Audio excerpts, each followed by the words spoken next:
Groups అడ్డా online తరగతులకు స్వాగతం. ముందుగా అభ్యర్థులు ఎవరైతే group 1, group 2, group 3, junior lecturer, degree college lecturer, ఇతర పోటీ పరీక్షలకు సంసిద్ధులవుతున్నారో వాళ్ళందరికీ గ్రూప్స్ అడ్డా తరఫున ఆల్ ద బెస్ట్.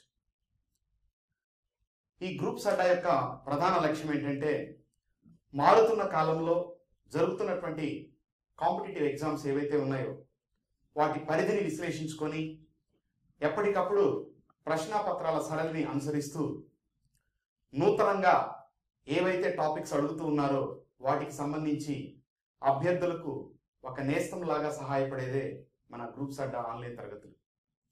అందులో భాగంగానే నేటి పోటీ ప్రపంచంలో జనరల్ స్టడీస్ అనేటటువంటి విభాగంలో చూసినప్పుడు జీవశాస్త్రానికి కూడా ప్రతి ఎగ్జామ్కి అంటే ఒక ఎగ్జామ్ నుంచి మరొక ఎగ్జామ్ను చూస్తున్నప్పుడు అందులో పరిధి పెంచుతూ పోతూ ఉన్నారు. తద్వారా చాలామంది అభ్యర్థులు కొన్ని ప్రశ్నలను సమాధానాలు గుర్తించేటప్పుడు కొంత ఇబ్బందికరమైనటువంటి పరిస్థితులు తలెత్తుతూ ఉన్నాయి. మరొక ముఖ్యమైనటువంటి అంశం ఏంటంటే నేటి కాంపిటేటివ్ ఎగ్జామ్స్లో ప్రశ్నల సరళి అంటే ప్రశ్నాపత్రాలను రూపొందించేటటువంటి నిపుణుల యొక్క అభిప్రాయాన్ని మనం పరిగణలోకి తీసుకుంటున్నప్పుడు ప్రశ్నల యొక్క సరళి అనేది పూర్తిగా మారిపోయింది.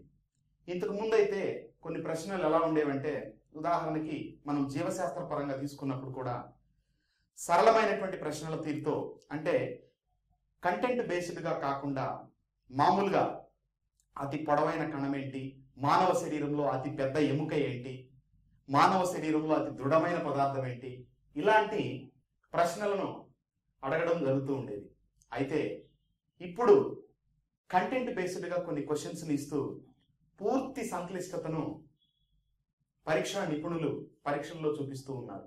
మరి ఇలాంటి తరుణంలో ప్రతి అంశము అభ్యర్థికి ఒక ఉద్యోగాన్ని సాధించి పెట్టేటటువంటి అంశం కాబట్టి ప్రతి విభాగము మనకు ఇంపార్టెంట్ కాబట్టి జీవశాస్త్రానికి సంబంధించినటువంటి అంశాలు ఏవైతే ఉన్నాయో అవి మనం ఈ తరగతులలో నేర్చుకోవడానికి ప్రయత్నం చేద్దాం. ముఖ్యంగా మనం ఈ జనరల్ స్టడీస్ విభాగంలో తీసుకున్నప్పుడు జీవశాస్త్రానికి సంబంధించి ఏ అంశాలు మనం ఈ తరగతులలో చర్చించబోతున్నాం లేదా మన ఈ ఆన్లైన్ తరగతుల్లో విశ్లేషించబోతున్నాం అనేది తీసుకుంటే మొదటిగా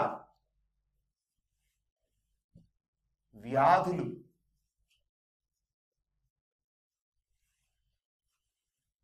ఈ వ్యాధులు అనేది అంశం తీసుకున్నప్పుడు ప్రధానంగా వ్యాధి అంటే ఏంటి అనేటటువంటి బేసిక్ అంశం దగ్గర నుంచి మానవునిలో వివిధ రకాలైనటువంటి సూక్ష్మ జీవుల ద్వారా వ్యాపించేటటువంటి వ్యాధులు తీసుకుంటే ప్రధానంగా బ్యాక్టీరియా ద్వారా వ్యాధులు కొన్ని వస్తున్నాయి, వైరస్ ద్వారా కొన్ని వ్యాధులు వస్తున్నాయి, మరియు శిలీంధ్రాల ద్వారా కొన్ని వ్యాధులు వస్తున్నాయి. తదుపరి పరాన్న జీవుల ద్వారా కొన్ని వ్యాధులు అనేవి కలుగుతూ ఉన్నాయి.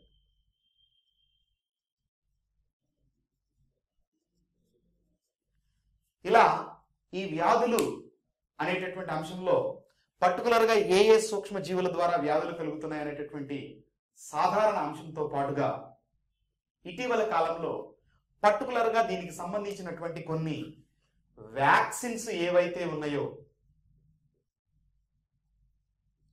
వాటికి సంబంధించినటువంటి ప్రశ్నలను కూడా ప్రశ్నాపత్రాల్లో అడగడం జరుగుతూ ఉంది. తర్వాత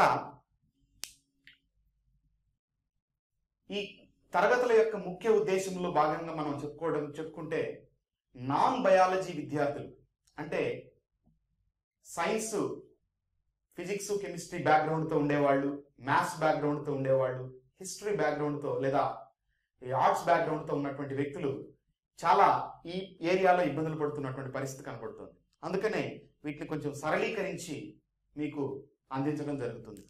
తర్వాత ఇదే ఏరియాలో మనం కరెంట్ ఈవెంట్స్తో మనం జోడించినప్పుడు మరొక అంశం మనకు వచ్చేది ఏంటంటే సాధారణంగా ఒక వ్యాధిని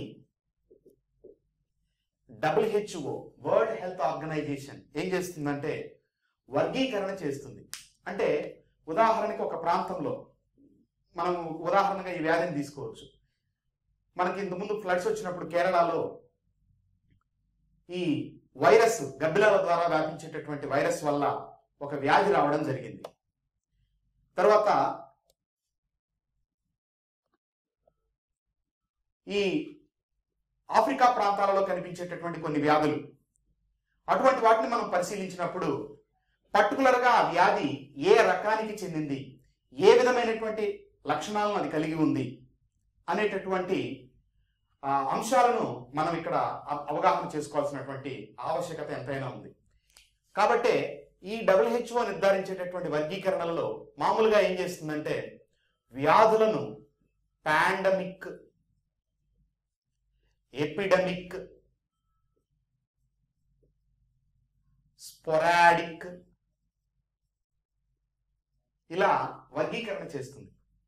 అలా వర్గీకరణ చేసినప్పుడు ఆ వ్యాధులు ఏవైతే ఉన్నాయో వాటి లక్షణాల ఆధారంగా వీటిలో మనం వర్గీకరణ చేసుకొని మనకేం చేస్తాడంటే బిట్స్ని అడిగేటప్పుడు కరెంటు ప్లస్ స్టాక్ రెండింటిని బేస్ చేసుకొని క్వశ్చన్స్ ఇవ్వడం జరుగుతుంది. ప్రాథమికంగా ఇంతకుముందు పరీక్షల్లో మనం పరిశీలించినప్పుడు వీటి నుంచి వచ్చే ప్రశ్నలు ఏంటంటే ఈ వ్యాధి క్రింది వాటిలో ఏ సూక్ష్మజీవి ద్వారా కలుగుతుంది, క్రింది వాటిలో సూక్ష్మజీవుల ద్వారా కలగనటువంటి లేదా మనకి రానటువంటి వ్యాధి ఏంటి, తర్వాత అనువంశికంగా సంభవించే వ్యాధులు ఏంటి, ఇట్లా మనకి ప్రశ్నలు అనేవి రావడం జరిగింది. సో ఇటీవల వీటి యొక్క విస్తీర్ణ పరిధి పెంచడం ద్వారా ఏం జరుగుతుందంటే అది పాండమికా, ఎపిడమికా, స్పోరాడికా, సో తర్వాత ఎండిమిక్ అని కూడా ఒకటి ఉంటుంది. ఈ విధమైనటువంటి లక్షణాలను కలిగి ఉందా లేదా అనేటటువంటి అంశాలను మనకి ఇక్కడ ప్రశ్నల రూపంలో ఇవ్వడం జరుగుతుంది. కాబట్టి అభ్యర్థులందరూ కూడా కొంచెం మనం కనుక దీని మీద కాన్సన్ట్రేట్ చేయగలిగితే ఖచ్చితంగా దీని మీద వచ్చేటటువంటి బిట్లను మనం ఈజీగా ఆన్సర్ చేయడానికి అవకాశం ఉంటుంది. ఇక రెండవ భాగం వచ్చేసి ఆవరణ శాస్త్రం.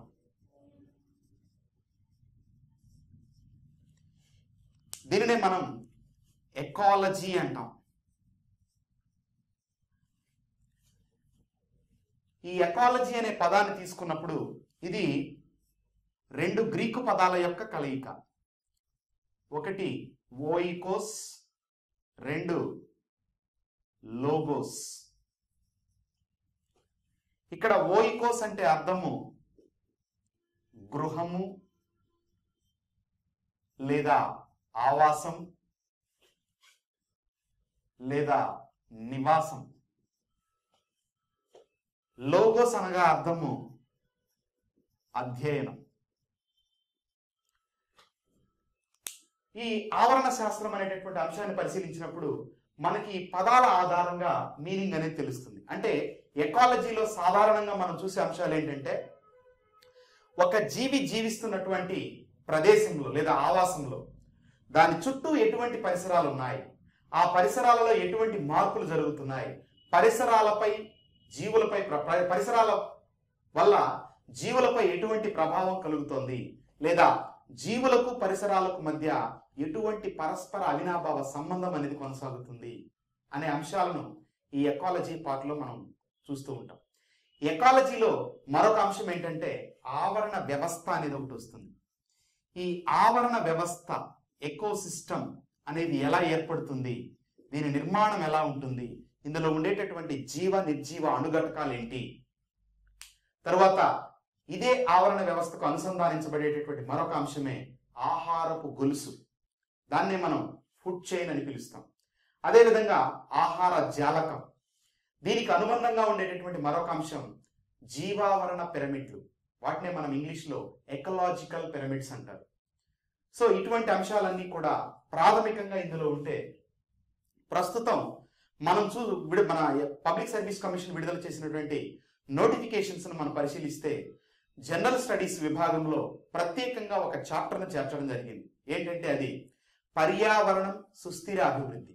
ఈ పర్యావరణం సుస్థిర అభివృద్ధి అనేటటువంటి అంశాన్ని మనం పరిశీలిస్తున్నప్పుడు సాధారణంగా పర్యావరణ అంశాలు చదువుతూ ఉంటే అందులో అంతర్భాగంగా దీనికి సంబంధించినటువంటి బేసిక్ కాన్సెప్ట్స్, ప్రాథమిక అంశాలు ఏవైతే ఉన్నాయో అవి మనకి పఠనం చేసేటప్పుడు ఆ పదాలు అనేవి టచ్ అవుతూ ఉంటాయి.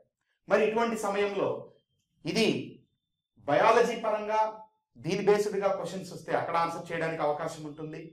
అదేవిధంగా జనరల్ స్టడీస్లో పర్టికులర్గా పెట్టినటువంటి పర్యావరణం సుస్థిరాభివృద్ధి అనే చాప్టర్కు అనుబంధంగా దీని మీద అడిగేటటువంటి లేదా దానిలో వచ్చేటటువంటి ప్రశ్నలను దీని నాలెడ్జ్తో మనం ఈజీగా గుర్తించడానికి అవకాశం అనేది ఉంటుంది. కాబట్టి అభ్యర్థులు ఈ ఏరియాకు సంబంధించి కూడా ప్రముఖంగా కాన్సన్ట్రేట్ చేయాల్సి ఉంటుంది. ఇటీవల నిర్వహించినటువంటి పోటీ పరీక్షలలో ప్రతి దానిలో ఈ విభాగం నుంచి కానీ వ్యాధుల నుంచి కానీ బిట్లు అనేది అడగడం జరిగింది. ఇక తరువాత మూడవ అంశం ఏంటంటే మానవ శరీర ధర్మశాస్త్రం.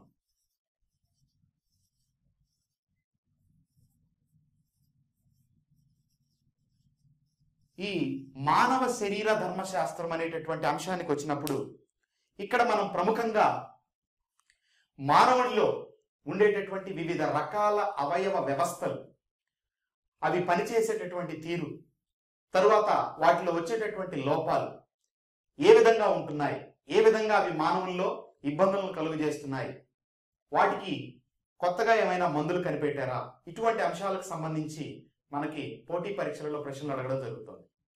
ముఖ్యంగా వ్యవస్థలు తీసుకున్నప్పుడు ప్రాథమికంగా మనకి ఎగ్జామినేషన్ పాయింట్ ఆఫ్ వ్యూలో, ఎందుకంటే ఈ గ్రూప్స్ అడ్డా ఆన్లైన్ తరగతుల యొక్క ముఖ్య ఉద్దేశం ఎవరైతే వేలకు వేలు వెచ్చించి కోచింగ్ సెంటర్స్కు వెళ్ళలేక, తరువాత కొన్ని మన కుటుంబ పరిస్థితుల వల్ల బయటికి వెళ్ళలేని పరిస్థితులు ఉన్నప్పుడు, ఎక్కువగా కొంతమంది గృహిణులు వీళ్ళు కావచ్చు, వీళ్ళందరూ కూడా ఇంటి దగ్గరే కూర్చొని మనం ప్రిపేర్ అయ్యేటప్పుడు మంచి క్వాలిటీతో కూడినటువంటి మెటీరియల్ని కనుక అందించగలిగితే ఖచ్చితంగా వాళ్ళు అనుకున్నటువంటి గోల్ ఏదైతే ఉందో లక్ష్యము అది చేరుకోవడానికి అవకాశం ఉంటుందనే ఉద్దేశంతో ప్రారంభించబడింది. కాబట్టి ఇందులో ఈ అంశాలకు సంబంధించినటువంటి డెప్త్, అంటే ఏ స్థాయి వరకు అడుగుతున్నారు ప్రశ్నలు, ఏ వ్యవస్థల నుంచి మనకి ఎక్కువగా ప్రశ్నలు రాబోతున్నాయి, తర్వాత ఏ వ్యవస్థలు అయితే ప్రస్తుతం మనకి ఇంపార్టెంటో ఆ వ్యవస్థలను పూర్తిగా కూలంకషంగా ఇక్కడ చర్చించడం జరుగుతుంది. అందులో భాగంగా జీర్ణ వ్యవస్థ, రక్త ప్రసరణ వ్యవస్థ, అంతఃస్రావి వ్యవస్థ, ఇట్లా మానవుని శరీరంలో ఉండేటటువంటి వివిధ అవయవ వ్యవస్థలు ఏవైతే ఉన్నాయో వాటన్నిటినీ కూడా మానవ శరీర ధర్మశాస్త్రంలో మనం క్షుణ్ణంగా అధ్యయనం చేయబోతున్నాం. దీంతో పాటుగా మానవునిలో ఉన్నటువంటి అస్థిపంజర వ్యవస్థ, కండర వ్యవస్థ, ఈ అంశాలు, తర్వాత మానవ రక్త ప్రసరణ వ్యవస్థకు అనుబంధంగా రక్తము, రక్త వర్గాలు, తర్వాత మానవ జీర్ణ వ్యవస్థకు అనుబంధంగా పోషకాలు, కార్బోహైడ్రేట్లు, ప్రోటీన్లు, క్రొవ్వులు, ఖనిజ లవణాలు, విటమిన్లు, తర్వాత అవి లోపించినప్పుడు మానవుల్లో కలిగేటటువంటి వివిధ రకాల పోషకాహార లోప వ్యాధులు, ఇటువంటి అంశాలన్నింటినీ కూడా మనం ఈ యొక్క మానవ శరీర ధర్మశాస్త్రంలో పరిశీలిస్తాం. ఇక తరువాత నాలుగవ అంశం వచ్చేసి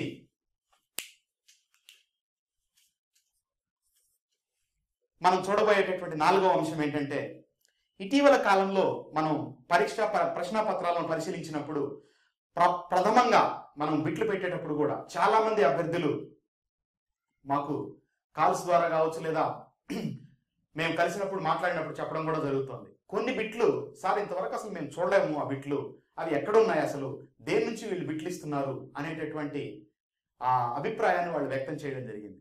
ఎందుకంటే ఆ టాపిక్ అనేది ఇంతవరకు కాంపిటేటివ్ ఫీల్డ్లో ఎవరు కూడా వాటి జోలికి పెద్దగా పోవట్ల. దానివల్ల ఏమవుతుందంటే అభ్యర్థులకు అవగాహన లేకపోవడం ఒకటైతే, రెండవది నిపుణులు మీకు ఆల్రెడీ ఇంతకుముందు చెప్పినట్టు ప్రశ్నాపత్రాన్ని రూపొందించేటప్పుడు జీవశాస్త్రంలో పరిధిని ఏం చేస్తున్నాడంటే ప్రతి పేపర్లో, ప్రతి ఎగ్జామ్లో పరిధిని పెంచుకుంటూ పోతున్నాడే కానీ పరిధిని తగ్గించే పరిస్థితులు అయితే కనిపించట్లేదు. మరి అలాంటప్పుడు మనం ప్రతిదానికి సంసిద్ధం అవ్వాలి. ఆ విధంగా మనల్ని ఇబ్బంది పెడుతూ కొంతమంది అభ్యర్థులైతే ఆ ప్రశ్నను చూడగానే ఇదేదో ఒక వింతగా లేదా వేరే ప్రపంచం నుంచి మనకి ప్రశ్నను ఇచ్చినట్టుగా భావించే విధంగా ఉండేటటువంటి ఒక చాప్టర్ లేదా ఒక టాపిక్ అనేది మనకుంది. అదే జన్యు శాస్త్రం.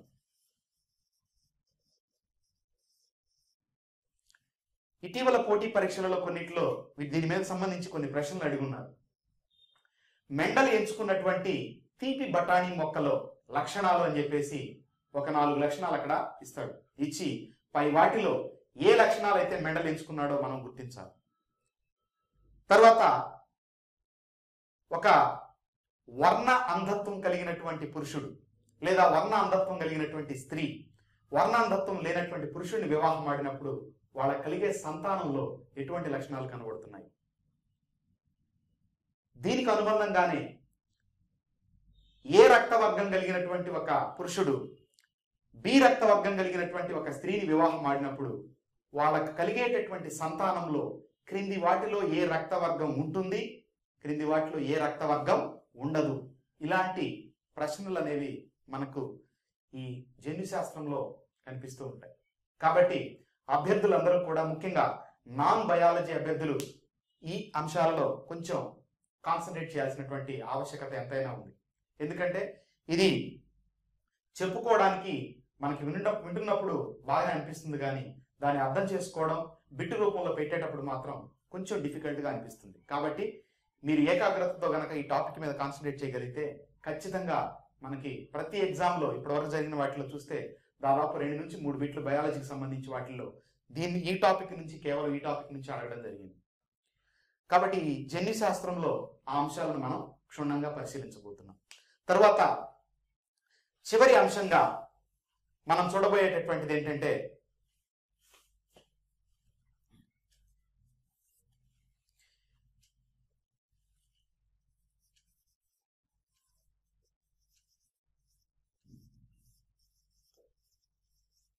జ్ఞానేంద్రియాలు.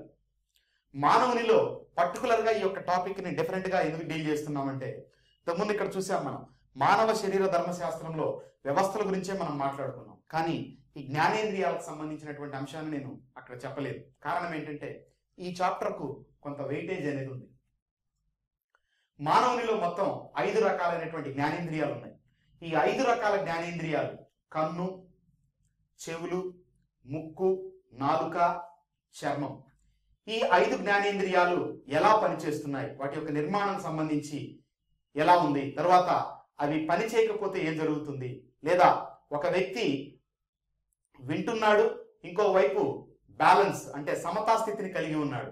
అలా చూసుకున్నప్పుడు చెవి అనేది వినడానికి ఉపయోగపడుతుంది మరియు సమతాస్థితి అవయవంగా కూడా పనిచేస్తుంది. అంటే చెవి నిర్మాణాన్ని మనం పరిశీలించినప్పుడు మనకు చెవి నిర్మాణంలో ఉన్నటువంటి ప్రాథమిక అంశాలు తెలియాలి, మరియు ఏ విధంగా అది లేదా ఏ భాగం అనేది ఈ విధంగా సమతాస్థితికి ఉపయోగపడుతుంది అనేటటువంటి అంశాలు. తర్వాత కన్ను తీసుకున్నప్పుడు కంటికి సంబంధించినటువంటి రంగులను గుర్తించే స్వభావం కావచ్చు, చీకటిలో కొన్ని వస్తువులను చూడలేకపోవడం కావచ్చు, రే చీకటి అనేటటువంటి సమస్యలు కావచ్చు. ఇట్లా కంటికి సంబంధించినటువంటి నిర్మాణంలో మనం అక్కడ చూస్తాం. తర్వాత ఈ చర్మానికి వచ్చినప్పుడు వివిధ రకాలైనటువంటి చర్మ గ్రాహకాలు, వాటినే మనం రిసెప్టార్స్, గ్రాహకాలు అంటే అర్థము రిసెప్టార్స్ అంటాం. అవి చర్మంలో ఉంటే వాటిని క్యుటేనియస్ రిసెప్టార్స్, చర్మ గ్రాహకాలు అంటారు. అదే గ్రాహకాలు కంటిలో ఉంటే వాటిని ఫోటో రిసెప్టార్స్, కాంతి గ్రాహకాలు అంటారు. అదే గ్రాహకాలు మనకి ముక్కులోను, తర్వాత వాటిలో ముక్కులో ఉన్నటువంటి వాటిని కూడా రసాయన గ్రాహకాలుగా పరిగణిస్తారు, వాటిని ఆల్ఫాక్టరీ రిసెప్టార్స్ అని కూడా అంటారు. ఇట్లా ఏ గ్రాహకాలు అయితే జ్ఞానేంద్రియాలలో ఉండి మనల్ని చుట్టూ ఉన్నటువంటి ప్రపంచాన్ని మనం చూడడానికి ఉపయోగపడుతున్నాయో, ఏ విధంగా మన దేహానికి అవి కిటికీలాగా ఉంటున్నాయో అనేటటువంటి అంశాలను మనం ఈ జ్ఞానేంద్రియాలు అనేటటువంటి చాప్టర్లో పరిశీలించబోతున్నాం. ఇక చివరిగా మనం జీవశాస్త్రానికి సంబంధించి చూడబోతున్నటువంటి అంశం ఏంటంటే 6వది వృక్ష శాస్త్రం. దీన్ని మనం బోటనీ అని పిలుస్తారు. ఈ వృక్ష శాస్త్రంలో ఇటీవల అడిగినటువంటి ప్రశ్నలు కొన్ని చూసినప్పుడు దాదాపు ఇంటర్మీడియట్ రేంజ్ మించి కూడా కొన్ని ప్రశ్నలు అనేవి అడగడం జరిగింది. ఈ వృక్ష శాస్త్రంలో మనకి మానవ శరీర ధర్మశాస్త్రం ఎలాగైతే ఉంటుందో అలాగే మొక్కలలో కూడా ఫిజియాలజీ పార్ట్ అంటే వృక్ష శరీర ధర్మశాస్త్రం అనేది ఉంది. ఇందులో కిరణజన్య సంయోగ క్రియ ఎలా జరుగుతుంది, తర్వాత మొక్కలలో వివిధ రకాలైనటువంటి హార్మోన్లు అంటే మానవునిలో అంతఃస్రావి వ్యవస్థ అనేది ఎలాంటి ఇంపార్టెన్స్ అయితే ఉందో అదేవిధంగా మొక్కలలో కూడా మొక్కల యొక్క పెరుగుదలకు, ఎందుకంటే మొక్కలు జంతువుల్ని సాధారణంగా మనం పరిశీలించినప్పుడు రెండిట్లో పెరుగుదల ఉంది, రెండిట్లో అభివృద్ధి ఉంది. కానీ మొక్కలలో పెరుగుదల అభివృద్ధి అనేటటువంటి ప్రక్రియ నిరంతరంగా కొనసాగుతుంది. కానీ జంతువులకు వచ్చేటప్పటికి ఒక వయసు వచ్చేటప్పటికి పెరుగుదల పూర్తిగా ఆగిపోతుంది. కాబట్టి ఇట్లాంటి అంశాలు ఎందుకు అక్కడ వస్తున్నాయి అంటే దీనికి కారణం ఏమై ఉంటుంది? మొక్కలలో ఉన్నటువంటి హార్మోన్లకు జంతువులలో ఉన్నటువంటి హార్మోన్లకు ఉన్నటువంటి తేడా ఏంటి? మొక్కల హార్మోన్లు ఏ విధంగా మొక్కలపై ప్రభావాన్ని చూపిస్తున్నాయి? ఒక విత్తనం మొలకెత్తడానికి కారణం ఏంటి? ఒక విత్తనం మొలకెత్తకపోవడానికి కారణం ఏంటి? ఒక కాయ పండుగ మారడానికి కారణం ఏంటి? ఇట్లా మనం ఈ మొక్కల హార్మోన్లు మొత్తం దాదాపు 5 రకాల హార్మోన్లు ఉన్నాయి. ఆక్సిన్స్, జిబ్బరెల్లిన్లు, సైటోకైనిన్లు, అబ్సిసిక్ ఆమ్లం, ఇథైలిన్. ఈ యొక్క హార్మోన్లు ఏవైతే మొక్కలలో విడుదలవుతున్నాయో మొక్కలపై వాటి యొక్క ప్రభావం ఎలా ఉండబోతోంది అనేది, తర్వాత మొక్కలలో విసర్జన అంటే అర్థం ఏంటి? సాధారణంగా మనం ఏదైతే మన శరీరంలో అదనంగా లేదా వ్యర్థంగా తయారై ఉన్నాయో వాటిని బయటికి పంపించే ప్రక్రియను విసర్జన అంటారు.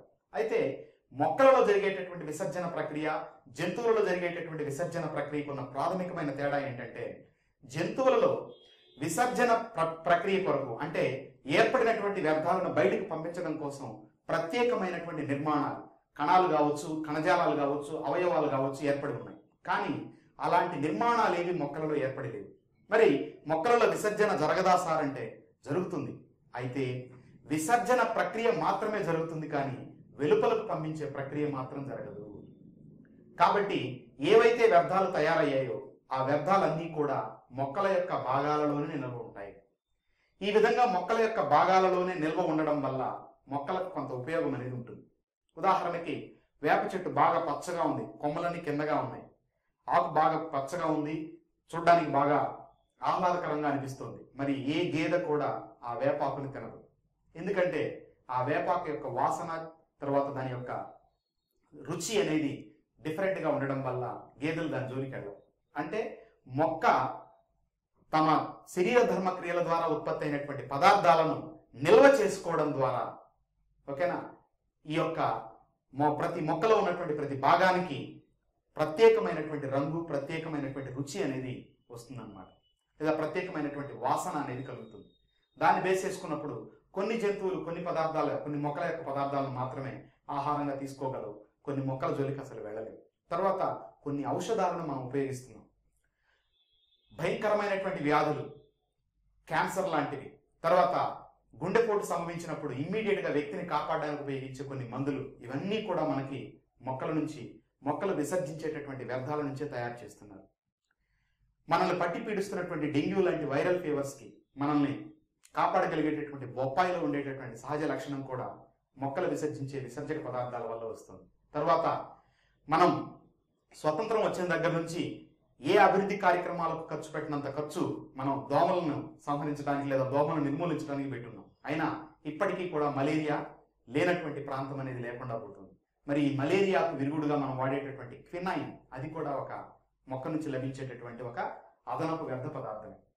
ఇట్లా తీసుకుంటూ పోతే ఏ పదార్థాలు అయితే మొక్కల్లో ఉత్పత్తి అవుతాయి అటువంటి అంశాలను ఇక్కడ మనం పరిశీలిస్తాం.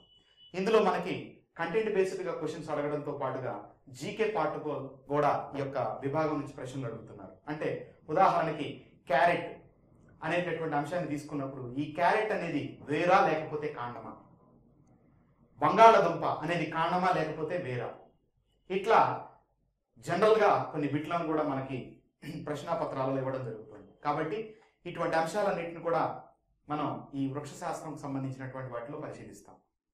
కాబట్టి ఈ గ్రూప్స్ అడ్డా తరగతుల యొక్క ముఖ్య ఉద్దేశం ఆల్రెడీ మీకు చెప్పున్నాము.